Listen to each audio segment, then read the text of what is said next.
लाक्षागृह षड्यंत्र। पांडव हस्तिनापुर में अपनी माता कुंती के साथ शांत जीवन व्यतीत कर रहे थे, किंतु देवयोग तथा शकुनी के छल कपट से उनमें तथा कौरवों में बैर की आग प्रज्वलित हो उठी। दुर्योधन बड़ी खोटी बुद्धि का मनुष्य था। उसने अपने मामा शकुनी के कहने पर पांडवों को बचपन में कई बार मारने का प्रयास किया। युवा अवस्था में आकर जब गुणों में उससे अधिक श्रेष्ठ युधिष्ठिर को युवराज बना दिया गया, तो शकुनी ने लाक्ष के बने हुए घर में पांडवों को रखकर आग जलाकर उन्हें जलाने का प्रयत्न किया, किंतु विदुर की सहायता से पांचों पांडव अपनी माता के साथ उस जलते हुए घर से सकुशल बाहर निकल आए। अपने उत्तम गुणों के कारण युधिष्ठिर हस्तिनापुर के प्रजाजनों में अत्यंत लोकप्रिय हो गए।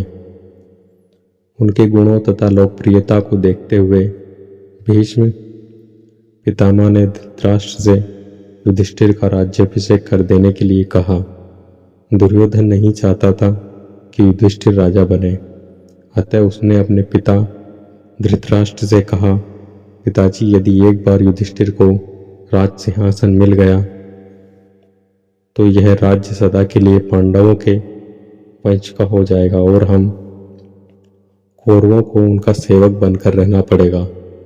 इस पर धृतराष्ट्र बोले, वत्स दुर्योधन, युधिष्ठिर हमारे कुल की संतानों में सबसे बड़ा है, इसलिए इस राज्य पर उसी का अधिकार है।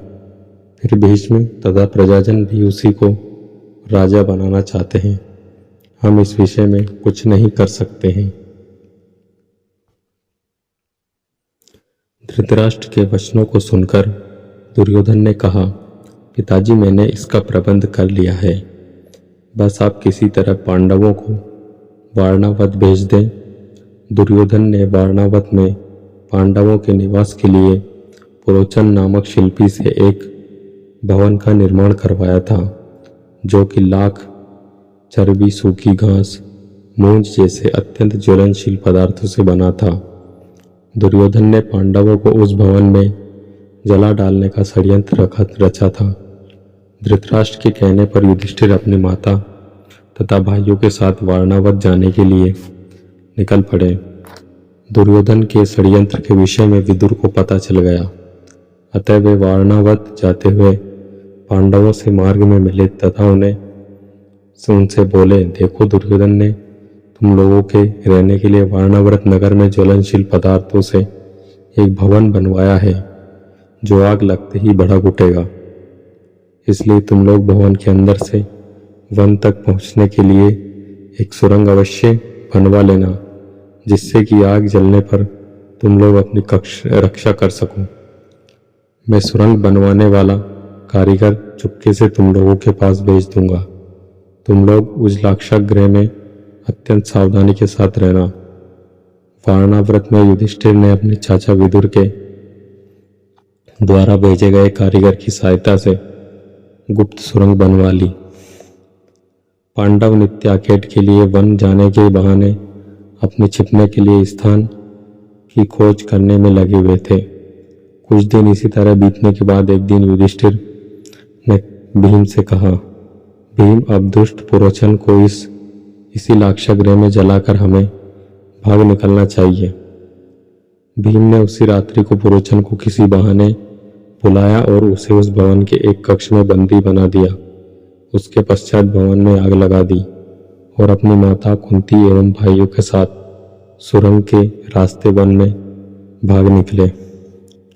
लाक्षागृह के भस्म होने का समाचार जब हस्तिनापुर पहुंचा तो पांडवों को मरा समझकर वहां की प्रजा अत्यंत दुखी हुई।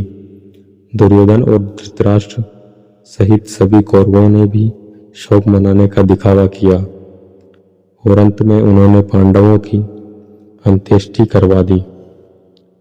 तो दोस्तों, ये थी महाभारत के लाक्षागृह षड्यंत्र की कहानी।